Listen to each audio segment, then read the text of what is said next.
If you have to pick one reason for why the Philadelphia Phillies did not reach their postseason goals, it's tough to look anywhere but their bullpen. Well, Jeff Hoffman was a key part of that, both for the positive in the regular season and the negative in the meltdown in the playoffs, and he's got an unclear future with the team and in general in the MLB. So there's no doubt that Hoffman is going to get a job. But it may be a little different job than we expected, as there's a little buzz about him potentially shifting back to a starting pitcher. So, Luke, I wanted to bring you into this conversation here. Talk about that outlook, his pathway to getting to this point, why he does have a history as a starter, and whether or not this would make sense for him as a career change in regards to the Phillies or for Hoffman in general. So, take the floor. Give me your thoughts.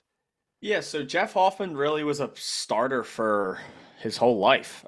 He was mainly in high school. He was a starter. He went 7-0 his junior year. He basically led his team to a state championship, I believe, in 2002. So then went to Eastern Carolina. Hmm. He was also then there a starter. He got drafted by the Blue Jays to be a starter.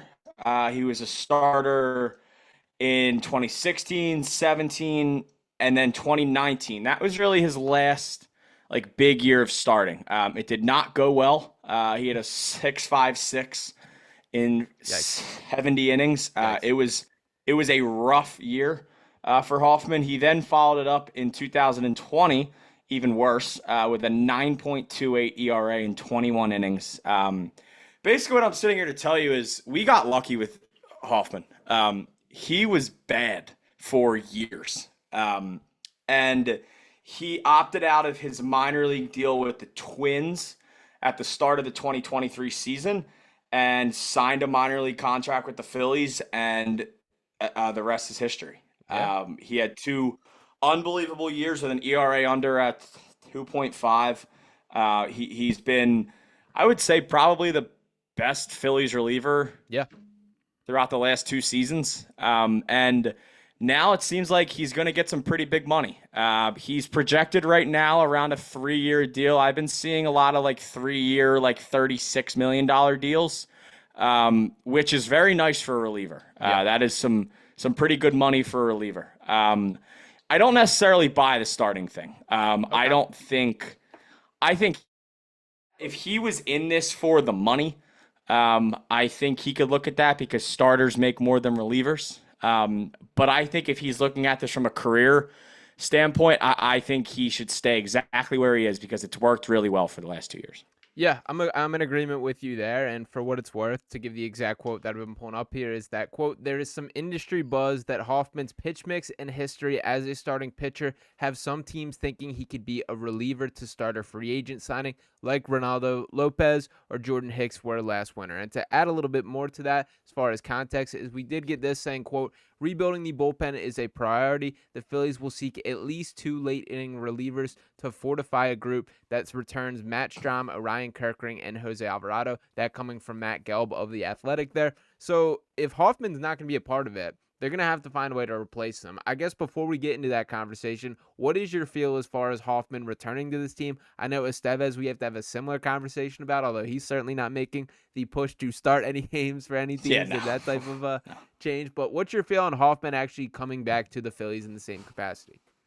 Yeah, I mean, I would love Hoffman back. Yeah. He seems like he wants to come back. He said multiple times this past season when they asked him about maybe looking ahead that he wants to play for the Phillies more. He wants to pitch for the Phillies. He loves pitching for the Phillies. I would, I, I would be shocked if he's not back. Okay. I think the Phillies really like him, and I think once again he really wants to pitch for the Phillies again. I think the Phillies are looking to really get this bullpen to where they need it to be, and I think Jeff Hoffman's a big piece. I mean, he's probably the second best free agent reliever on the market. Mhm. As far as righties, he may be the best. And that's really just free agents. Could look at the trade guys, like we already said, Ryan Helsley, Williams from Milwaukee. Those are two guys that I think if Hoffman would leave, I think the Phillies will definitely check in on. But I would love Jeff Hoffman back. He's thrown some unbelievable innings for us, and I try not to factor in the playoffs Hard not to. because it it is very hard not to. But like it is so adamant that what we've seen that I don't think that that is the pitcher that we know. I to that point exactly there, because like this is not a unique situation to Jeff Hoffman. Look around the MLB in these playoffs, like Clase Yeah. like he was unhittable this entire year and just couldn't get outs whatsoever in the playoff setting. What is that? Do you think this is it just the team seeing you more on the back-to-back matchups and all that, and obviously the series? Is it wear and tear throughout a season? Is it the moment being too big? What do you attribute that to? I don't think it's necessarily the moment too big. I just think I would say a mix of everything else that you said. I do think, and I will say this, I think the bye hurts relievers the most. Okay. And that's not an excuse. That's not anything.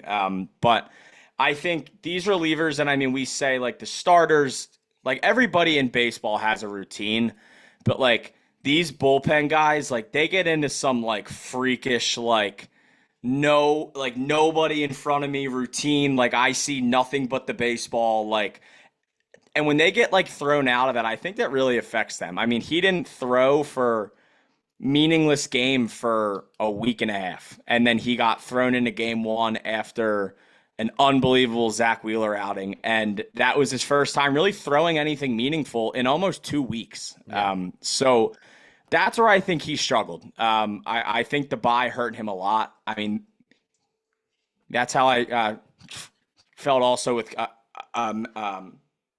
Manuel Clase, like you said, Estevez, really all the guys. I mean, we saw it was it was a weird year for relievers in the playoffs. It was just like a lot of big names just getting like knocked around, just like nothing you've seen all year. So I don't necessarily think the moment was too big for Jeff because we've seen all season in the regular season, and I get it. It's a completely different ballgame. But we've seen him throw some awesome innings in the regular season, some awesome ninth innings, some awesome. I mean, he came in multiple times this year with the bases loaded, and he escaped with nothing. Yeah. Like he is there for the moment. I don't know. I think he just kind of spiraled. Yeah. And it was unfortunate to see. So, kind of looking ahead here, when looking at the Phillies bullpen, as far as who's under contract and returning for next year, there is Matt Strahm, who's on a healthy deal and was very good this year, but kind of in the same category that he wasn't as good in the playoffs. Didn't have quite the low lows as a guy like Hoffman or Estevez there, but still was not the Matt Strahm we expected. Jose Alvarado really took a step back this year and struggled to throw strikes. I'm still optimistic that he can get back on track, and the best version of Jose Alvarado is a really, really effective relief pitcher, and that's a guy that I very much want. I've spoken to you about this in the past, but the way Yeah. that when he's on and can just blow it past a guy that they're not touching it is so appealing to me to have as a weapon in your bullpen. So I'm definitely interested in at least trying to get him back on track. Orion Kirkring, young and only getting better. I'm optimistic about what he can grow into, a potential closer level pitcher that I feel. Then beyond that is really where the questions are. That, I mean, Ruiz was awesome for this year. I better than I expected, better than I honestly believed is probably the long-term case there. Tanner Banks, I was pretty happy with as well, and do think he'll be a guy throughout this season. Where's your level of optimism with each of these guys? And like, I guess when building the hierarchy of this bullpen, it's pretty clear to me you need some top arms, the Hoffmans, the Estevez, those kind of guys. So what's your vibe on the bullpen as currently constructed? Yeah, I would love for them to get two. Whether that's Hoffman and Helsley or Hoffman and Scott. I don't necessarily think they'll sign two big free agents. I think it could be one sign, one trade Okay. sort of thing. Dude, if they could get Ryan Helsley and re-sign Jeff Hoffman, like that would be so sick. Or if Hoffman was to walk, if they could sign Tanner Scott and trade for Hell, just like some sort of, I would love for them to get two like dog relievers. And I think Hoffman's in that category. Yeah. So I would love for two. That's kind of where I'm at. I think the Phillies bullpen's in okay shape. I think it was definitely concerning watching them get shredded because that's absolutely what happened. They had one of the worst bullpen ERAs in like postseason history after one of the best postseason ERAs based off their top 5 guys in the regular season ever. Mm-hmm. It was just like, I still like, I know we sort of mentioned this the night they lost. I don't have an answer for what happened. I don't understand what happened. I don't get it.